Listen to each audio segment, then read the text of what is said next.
Hello, welcome to another student onboarding session. I'm Katie Pruitt. I'm the DrPH program manager, and with me today is Dr. Mark Biddle, who is the DrPH program chair. Hello, everyone, and welcome. So in this session, we're going to give an overview of the DrPH program requirements.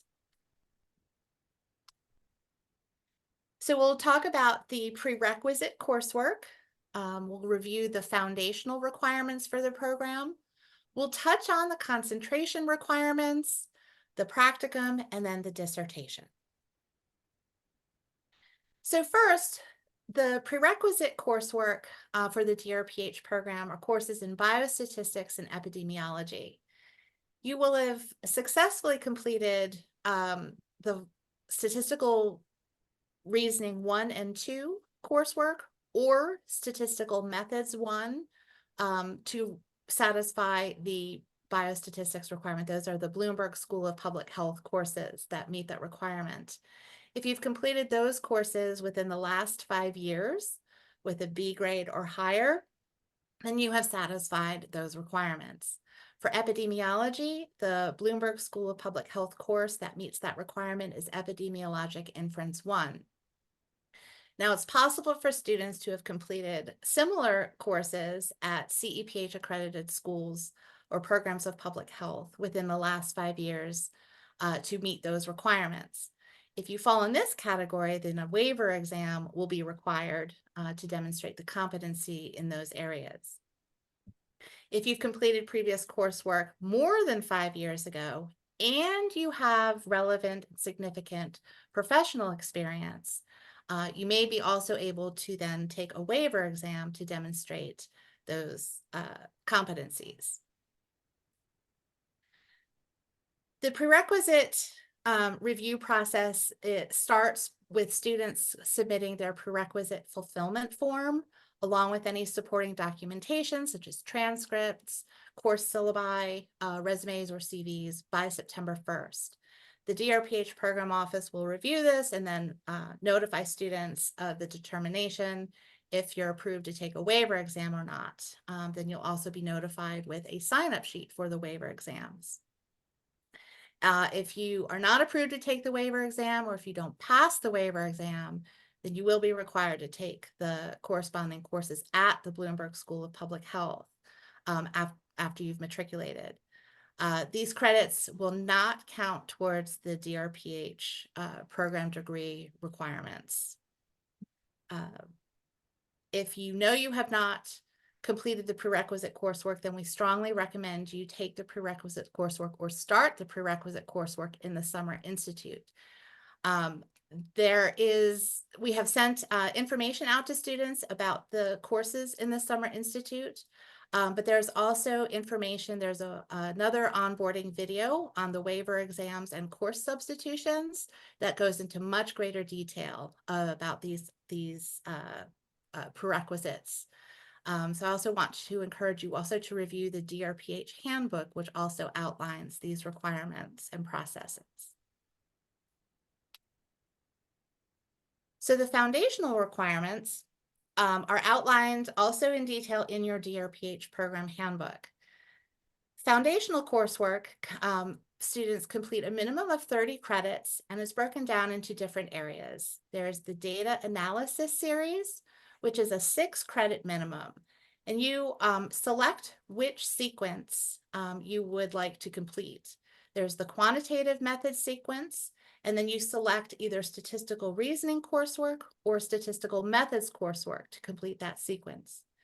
You could also choose the qualitative method sequence, which consists of qualitative methods in global health course, a series, or introduction to qualitative methods series.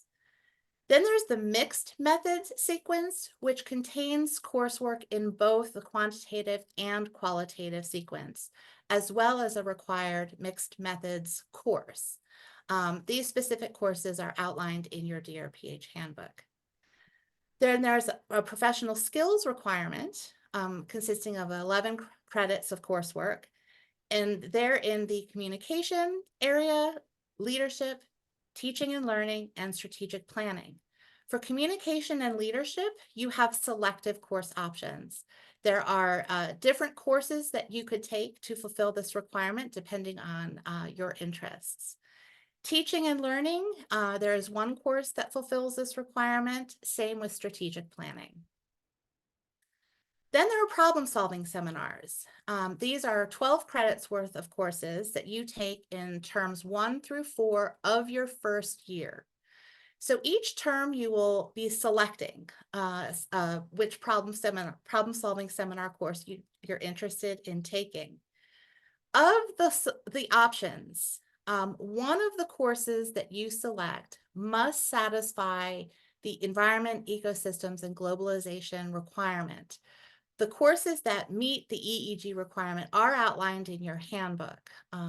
So when you can see all of the problem-solving seminar courses that are offered, and which ones you would want to take in terms 1 through 4. And again, of those 4, one must meet the EEG requirement. Then you have the DrPH seminars. This is a 1 credit total for these seminars. And these consist of the first year seminar, which you will be taking in terms 1 through 4 of your first year. This first year seminar gives you a more detailed overview of some of the program requirements, including the practicum, and it also talks about how to progress towards your proposal planning and your dissertation. Then you do have a DrPH proposal planning seminar, and this is a 1 credit course. It's a multi-term course, so you'll actually be registering for 3 courses in sequence. There are 2 different options. There's a fall sequence option and a spring sequence option. And you would take these, take the proposal planning seminar courses towards the end of your coursework as you're getting closer to actually working on your proposal and progressing into your thesis work. Again, there's a lot more information and details in your DrPH program handbook about these requirements. The concentration requirements are a minimum of 27 credits of concentration and track coursework. You'll have the concentration seminar. This is a 1/4 credit course in terms 1 through 4 of both your first and second years. It's required for you to register for those 2 years. Beyond that, we encourage students to continue participating in the seminars, but you are not required to register for any additional credits. And these seminars are an opportunity for you to meet with their concentration directors and concentration cohort classmates for networking, talking about the concentration requirements, and just an opportunity to sort of collaborate with your concentration cohorts. Then you have the different concentration course requirements. For all of the concentrations, there are required courses, you have selective course options, and then you have elective course options. These are outlined in your handbook, and your program advisors have also recorded very detailed onboarding videos for you to review as well.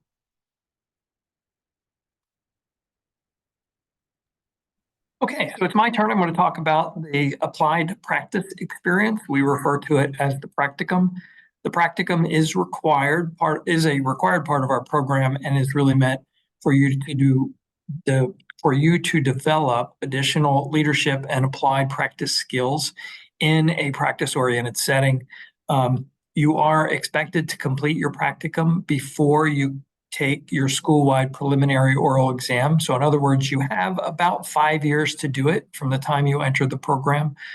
We strongly encourage you to have it done by year 4 at around the time you take your comprehensive written exam when you finish your coursework. So it does require a minimum of 100 hours.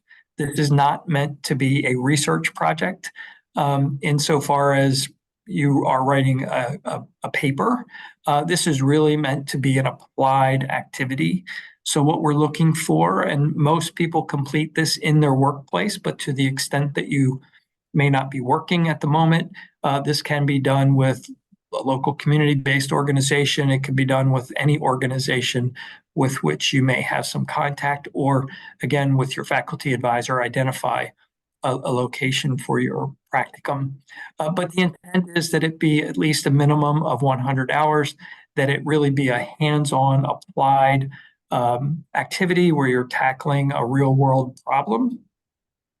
We will ask you to identify specific competencies from our list of competencies, which you'll find in the handbook, that you intend to develop as a result of working on this practicum. So 3 to 4 competencies need to be selected. Again, this needs to be in an organization and or for an organization. It does need to be supervised by a practicum preceptor, which is not your faculty advisor, but someone who's in the organization with which you're working or doing the work. It does have to benefit that organization, so something they need. For example, you may have a local community-based organization who does, maybe it's a food bank. They never have really put together a strategic plan. You could work with that organization to draft a strategic plan for them that would serve as a real life, problem-solving activity where you would be contributing to the benefit of that organization. So there, as my example would indicate, need to be a deliverable. So for my example, it would be a strategic plan, but something needs to be a deliverable as part of this 100 hours of work that you're doing, and it must be evaluated. So your practicum preceptor and your faculty advisor will be asked, and the organization at large, depending on who else is involved from a stakeholder perspective, but will be asked to evaluate the work that you've done, essentially on a pass-fail basis, and to assure that the competencies that you identified at the beginning that you wanted to develop were in fact visible, incorporated into your practicum work, and that those competencies were developed. This, as Katie said, will be talked about, among many other things, in your first year DrPH seminar. So the practicum will be gone over in more detail during that seminar. And as everything that we've talked about so far, you will find an entire section of your handbook dedicated to what constitutes a practicum. The next, another big milestone along your DrPH journey is the dissertation. Of course, this is the culmination of your work, both your didactic work as well as your practicum and any other applied work that you do as part of your dissertation. The program in and of itself requires a minimum of 7 credits towards your dissertation.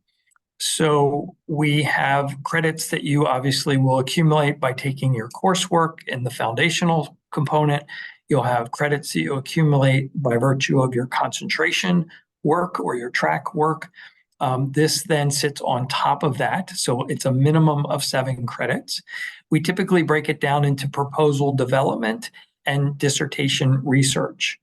So in the early stages, once you've completed your comprehensive written exam, you can then start working in earnest with your faculty/dissertation advisor on your dissertation proposal. What is it that you are proposing to do for your dissertation? While you're in that proposal development phase, you will be registering for special studies credits, 1 credit per academic term, as you're developing that proposal. Once you pass your concentration and school-wide preliminary oral exams, your proposal is therefore considered approved, and you can now move forward with actively working on your dissertation research. At which point you would then start registering for 1 credit per academic term of dissertation research. So the dissertation proposal is just that. What do I propose to do? So here's the problem or topic that I intend to address. Here are the methods that I intend to use to help evaluate the problem and or the solutions. And here's the output or the outcome that I'm expecting from my proposal. This gets presented to an examination committee, both at the concentration level, which is essentially a practice exam, and then a school-wide preliminary oral exam, which is the official dissertation proposal examination. If you pass that, you're then eligible to start working on your dissertation. Typically, students are required to finish their school-wide preliminary oral exam by the beginning of year 5. So you have essentially until the end of year 4 to complete your coursework, then take your comprehensive written exam. Passing that, you are then able to move on to the proposal planning phase of your DrPH journey. Once you pass your school-wide preliminary oral exam, as I say, you can begin your dissertation research and working with your dissertation advisor. You then will take as many years as needed up until the 9-year max. Most students are graduating in 6.5 years, meaning they complete their coursework in around 4 and then spend about 2.5 years on their dissertation. But if it takes you until year 4 to complete your coursework, another year to get your proposal in order and pass the school-wide preliminary oral exam, so now you're at the beginning of year 5, that leaves you 4 years of a 9-year program theoretically to work on your dissertation. At the conclusion of your dissertation, once you've finished, you would then schedule a final oral exam with your examination committee. There are 5 members, one of which will be your faculty or dissertation advisor. And so you would then need to pass that final oral exam, which includes a public seminar. Many people refer to this as your dissertation defense. Once that's complete and all your paperwork is completed, you are then officially finished your DrPH journey. All of these details, again, and much more, are included in your handbook. Great. So again, if you have any questions about any of these requirements related to the DrPH program, please reach out to your program advisors. Janet Karn is the program advisor for all tracks within the health policy and management concentration. Ashley Conroy Tabrisi is the program advisor for the health equity and social justice concentration, along with the implementation science concentration. And Cheryl Fleith is the program advisor for the custom concentration, environmental health concentration, both tracks, global health policy and evaluation concentration, and the women's and reproductive health concentration. So thank you for your attention today. And just as a final plug, we encourage you to read your DrPH academic handbook, the one that you'll receive in your matriculation year. So when you start the program, that stays with you throughout your entire DrPH journey. So consider it your handbook, your Bible, if you will, but read it from beginning to end. Be familiar with everything in it, because it really does provide you with 99% of what you need to know. And if you have then any questions about anything in it, reach out to your program advisors, your faculty advisor, or concentration director, depending on the nature of the question. And thank you again for your attention.